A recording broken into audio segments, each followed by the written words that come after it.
Dans le cadre de notre module Marché financier et gestion de portefeuille, organisé par notre cher professeur Alami Talbi, nous avons réalisé un exposé sous forme de jeu de rôle sous le thème du modèle d'évaluation des actifs financiers ou le Capital Asset Pricing Model. Nous avons cherché à répondre à la question centrale suivante: comment le MEDAF permet-il d'évaluer le rendement des actifs en fonction du risque systématique? Pour ce faire, nous avons conçu deux scénarios interactifs. Le premier scénario se déroule sous forme d'un cours en classe animé par deux professeurs. Une discussion s'installe entre les professeurs et les étudiantes autour du MEDAF, abordant son contexte historique, ses fondements théoriques et se concluant par un cas pratique pour illustrer son application et mieux comprendre la droite du marché. Bonjour tout le monde, c'est Hélène Hatimi, professeure en finance et gestion du risque. Je suis ravie d'être ici aujourd'hui avec vous.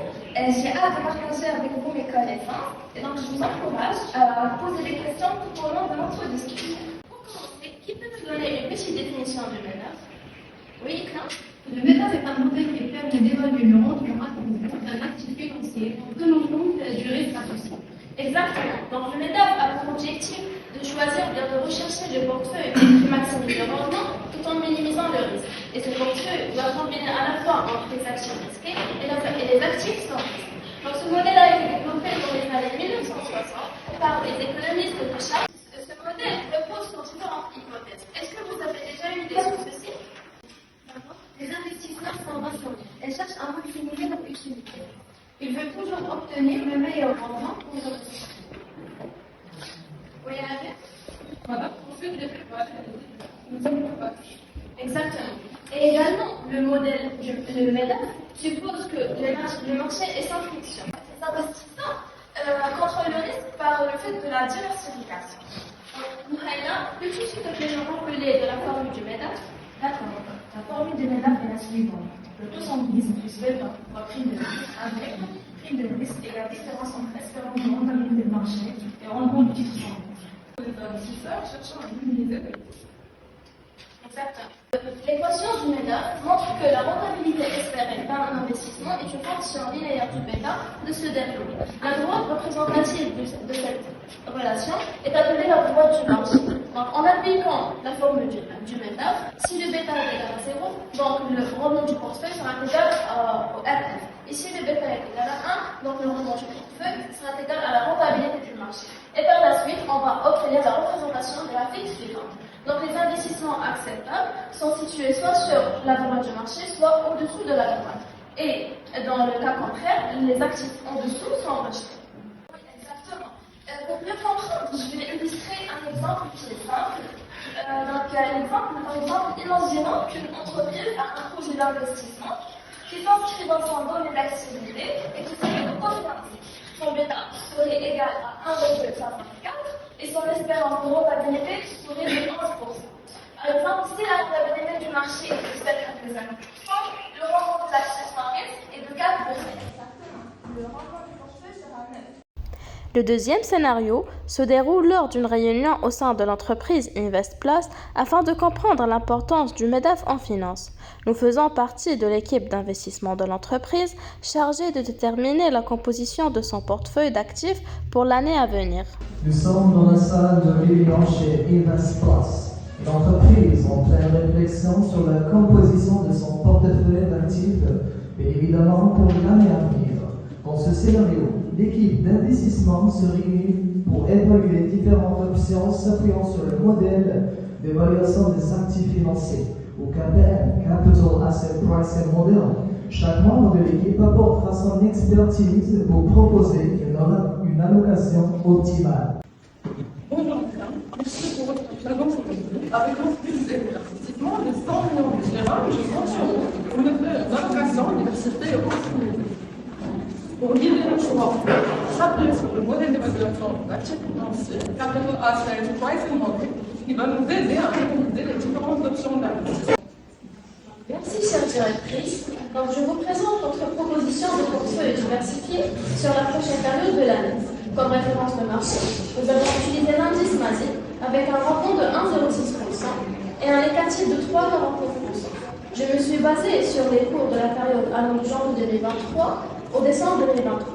Après les calculs et des analyses, Nous avons sélectionné les actifs suivants pour notre portefeuille. Donc, veuillez suivre avec moi sur la présentation.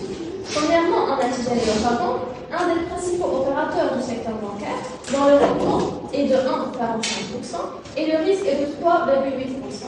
Son bêta de 1,6 montre que sa sensibilité est un peu plus élevée que celle du marché. En second lieu, on a choisi Maroc Télécom, qui est leader du secteur des télécommunications, représentant un rendement de 0,6% et un risque de 6,8% sur la même période. Son bêta de 1,05, près de celui du marché, montre une corrélation proche avec le MASI. Et dernièrement, Kuzuma, société leader dans l'industrie alimentaire, ayant un rendement de 0,33% et un risque de 4,8%. Son bêta de 0,9 inférieur à 1 lui permet d'être moins sensible aux fluctuations du marché. Merci Madame Soussi pour cette proposition d'actifs appartenant à différents secteurs stratégiques, que ce soit le secteur du banque, télécommunications et l'agro-industrie. Et donc, pour affiner notre approche, j'ai évalué plusieurs combinaisons possibles pour composer un portefeuille équilibré entre rendement et risque. Donc, je présente le tableau suivant, comme vous voyez, qui contient les différents scénarios analysés. Comme vous le voyez, chaque hypothèse permet d'obtenir un rendement et un écart-type différent de l'autre. Alors, comment pouvons-nous déterminer quelles hypothèses sont les plus adaptées à notre situation? Oui, très bonne question. Donc, pour y répondre, j'ai établi une frontière d'efficience afin de visualiser les portefeuilles optimaux.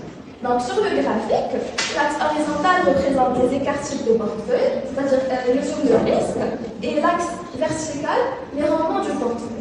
Les investissements acceptables, ils sont situés au-dessous ou directement sur la droite du marché. Par contre, les points en dessous de cette droite sont considérés comme sous-optimaux et ils seront donc rejetés.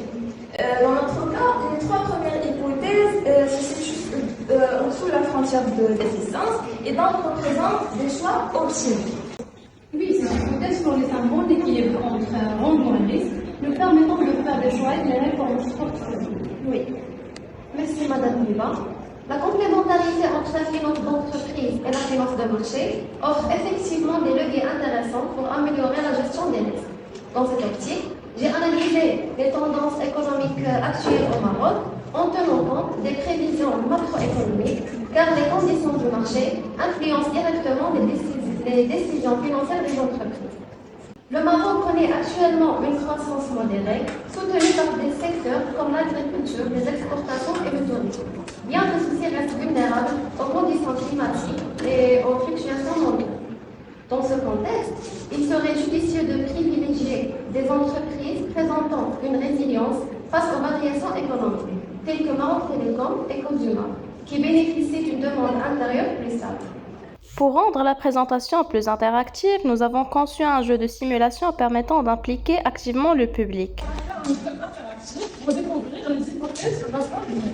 Et à travers des éléments économiques réels, vous allez trouver sur les cartes, vous devez essayer de relier chaque hypothèse collée avec l'élément que vous allez trouver. Alors, du coup, d'abord, on va changer les